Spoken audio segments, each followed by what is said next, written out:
So, the collapse of the dollar will likely lead to world collapse and some very serious consequences. No electricity, no water, no food, the list goes on and on. In fact, I'm going to do my next video precisely about the effects of the collapse. Now, this is quite a serious question. Who would survive? Well, I've come to the conclusion that there are only really three types of people who will survive. The first type of people who will survive are the ruthless. Why? Because these people will take everything that everyone else has, and they will do anything to survive. They will kill, torture, maim, mutilate. Because these people are totally selfish. They have no families. They just have friends. And very often, these psychotic and antisocial people actually regard their friends as being disposable too.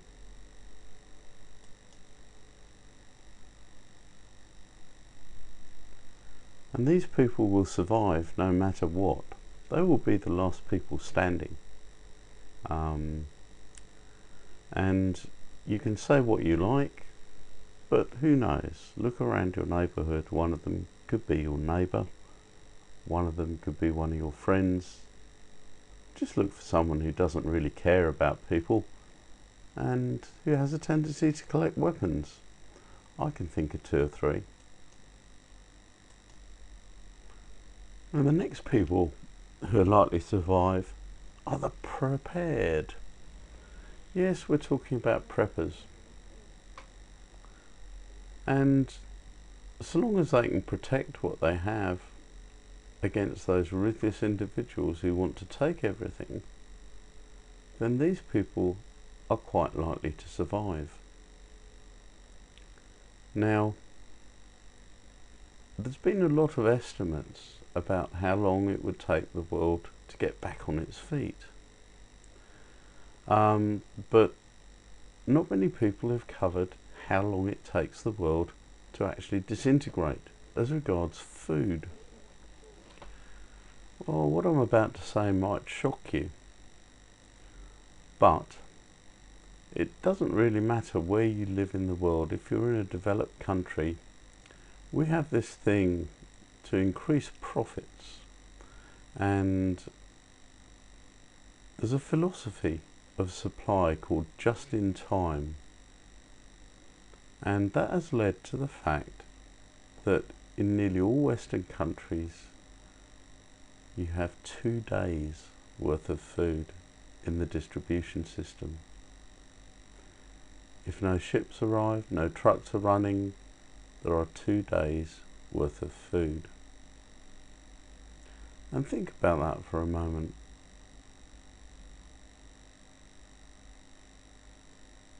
And this is why the supermarket shelves empty so damn quickly whenever there's a panic.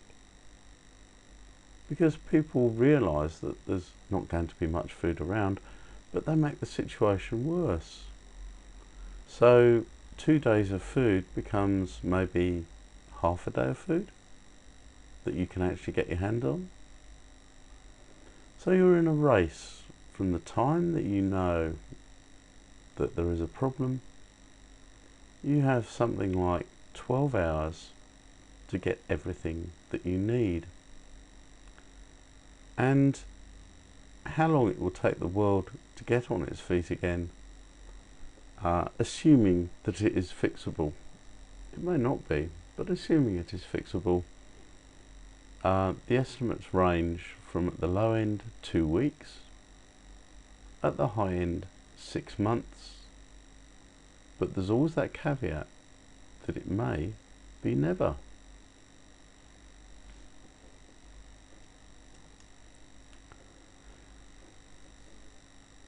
So these are typical things that a prepper might have.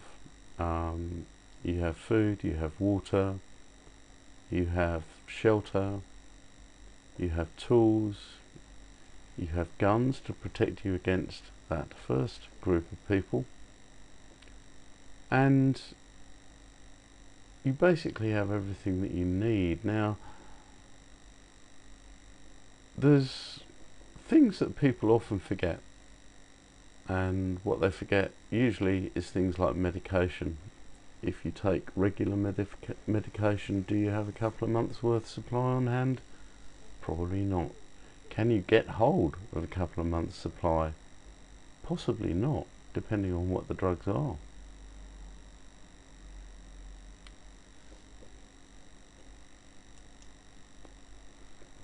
And a lot of preppers also build bunkers and for their families, and this is a defensible bunker in the US.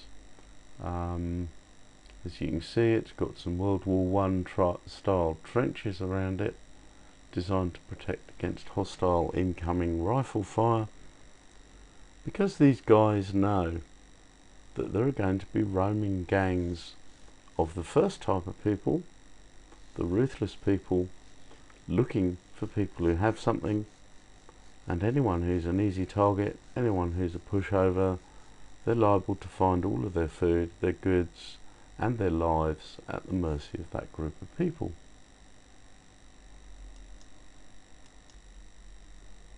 Now, the third category of people who are likely to survive are the protected. And here I include the hyper wealthy, but also people who've had the sense to build their own fortified bunkers. And we all know the traditional view of what a bunker looks like. This is President Kennedy's. Various military bunkers we've all seen pictures of, and military bunkers that are converted to civilian use. Here's one. And there are quite a few now in the States that have been bought by wealthy people, and bunker building and equipping bunkers has become a huge industry throughout the Western world. And why is this? Because the rich know that something is going to happen. Now, of course, bunkers don't necessarily need to be so stark and utilitarian. This is a house that is built as a bunker. It has extremely thick walls. Those walls are supported. There are tunnel systems. This is actually a tunnel here, flanked by two blast walls, and doubtless it sits on top of an extensive underground complex. And this is typical of the sort of thing a billionaire might have as a bolt hole. And here's another one, built into a cave this time.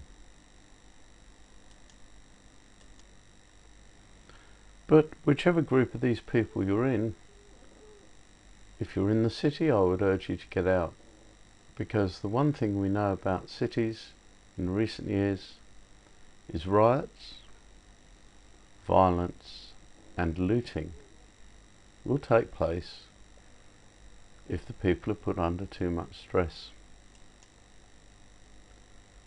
Here we have Greece, where bankers' cars during one riot were set alight, and various nasty things occurred. Here we have, during Hurricane Katrina, people visited the local Walmart and took whatever it was they fancied. And here you can see some looting going on there. And in the UK, here's a food shop. The ATM's been broken open, and the money stolen, and of course they're stealing all the food and the tobacco. And this was the Tottenham riots. So I would urge you to ask yourself, which category are you in? And if you're not in one of these categories, try and change that. Try and become one of the protected. Try and become one of the prepared. And if all else fails, you only have one option left. I hope you found this interesting, and if you have, please like, share and subscribe. Thank you very much.